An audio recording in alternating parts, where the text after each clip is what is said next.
'Cause I'm in the stars tonight. So watch me bring the fire, set the night light.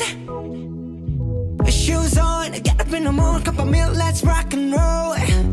Kink out, kick the drum, rolling on like a rolling stone. Sing song when I'm walking home, jump up to the top of LeBron. Ding dong, call me on my phone, nice tea. In a lot of ways, the arts are perfect for dealing with adolescence because the whole adolescent's life is a drama. It's an art piece.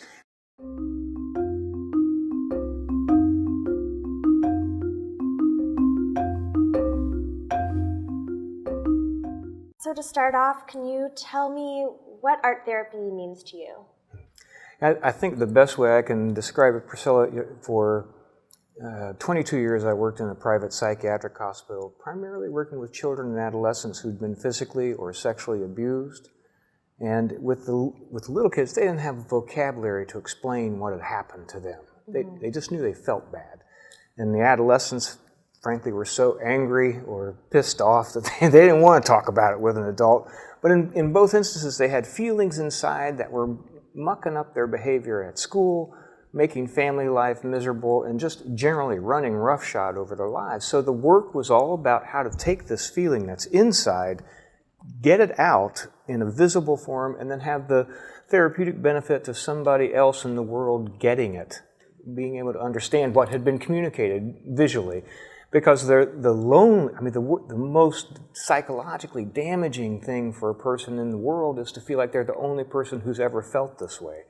So art therapy, well, at least the way I've practiced it, art therapy, it really is all about how to give voice to things that may be unspeakable for one reason or another. What are differences that you keep in mind when working with adolescents as opposed to an older client base? For me, the thing that has been that I find really lovely and challenging about working with adolescents is their resistance. I've almost never had them come into the studio and be thrilled to be there. I mean, they're How do they get matched up with an art therapist?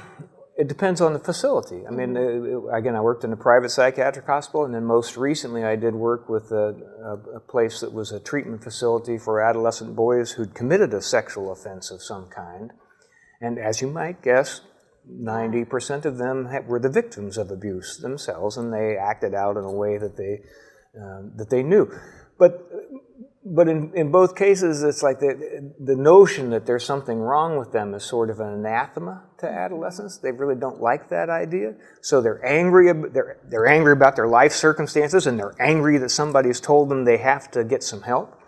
And there's something to me there's a beauty in that anger that I just respond to. And then the work is all, again, how to help them take the feeling that's in here, honor it, believe that it has a reason to be there. It's not because they're a bad kid, that they have reasons why they feel the way they do.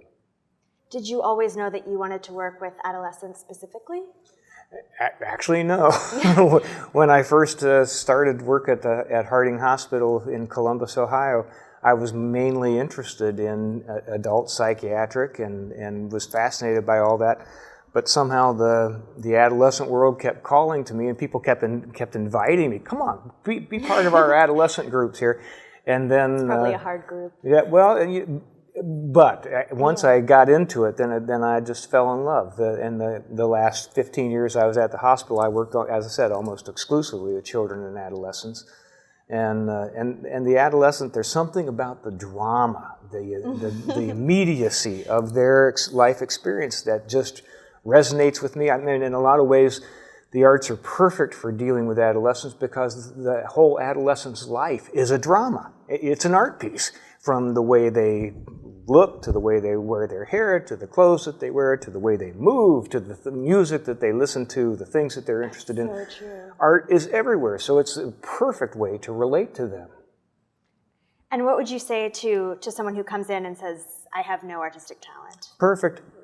I can teach you. What do you feel? What's going on inside? And I can find some ways to help you express that. Do you think it's harder for young men to express themselves than young women? No, I think it's different, the way they express themselves. Young men will tend to express themselves more physically, more out there, more in your face, and whereas a lot of times the adolescent women that I've worked with have tended to be more in shell, hurt, controlled, and so it's helping them get that stuff out and helping the guys kind of, well, let's contain this just a little bit. So let's go. 'Cause I'm in the stars tonight. So watch me bring the fire, set the night light. Hey, shining through the city with the little funky songs. Hi everyone, this is Erica. Today I wanted to share with you an art therapy activity to help you feel more light and free. So the past couple months I've been letting go of a lot, and some of it have been material possessions, some of it have been old beliefs about myself, and I realize the more simplified I get in my life and the more I let go, the more free I feel. And I think it's important to check in with yourself to see what you're actually carrying with you. I think we all carry this invisible backpack with us in life when we put things in it, or maybe other people put expectations in it, and we don't stop and think, wait, why is it so heavy? How can I lighten this load? And so this exercise is to help you dig deeper and ask yourself what you're carrying, and a way for you to transform that and to make you feel lighter and more free. So you're gonna need really simple supplies. You're going to need 2 pieces of paper and any sort of drawing materials. So it could be paints, felt markers, pencil crayons, whatever that you have on hand. On that piece of paper, you're going to write down all the things that weigh you down. It could be an old way of thinking, habits, a relationship, past experiences, or maybe even someone else's expectations. You're going to fill that page with all of your heavy thoughts, and I don't want you to hold back on yourself. Remember, this is the opportunity to lighten your load. Once you're finished, take that piece of paper and scrunch it up. Put all your tension into that ball of paper and then rip it up into little pieces. Take your time to feel the lightness of the paper and play around with it.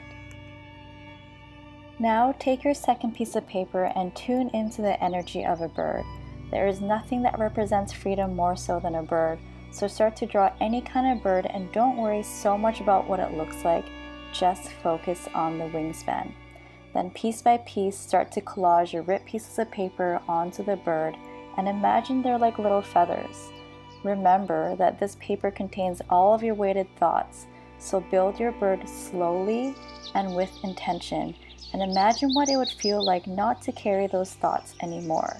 This is you acknowledging the past and letting it all go. Decorate and add to your bird in any way that represents freedom to you.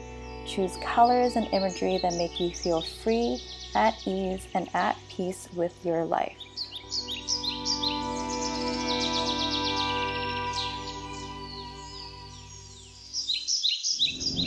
So this is my piece. The process was so therapeutic for me and so relaxing, and it gave me an opportunity to tune in and to ask myself why I'm holding on to the things I'm holding on to and how I can transform that in my artwork and in my life. So I did some spirals here, and that represents change for me. The rainbow I had to add in because it represents, the light at the end of the tunnel. And when I look at this piece, I just feel super hopeful and I feel free. So I hope you try this exercise at home.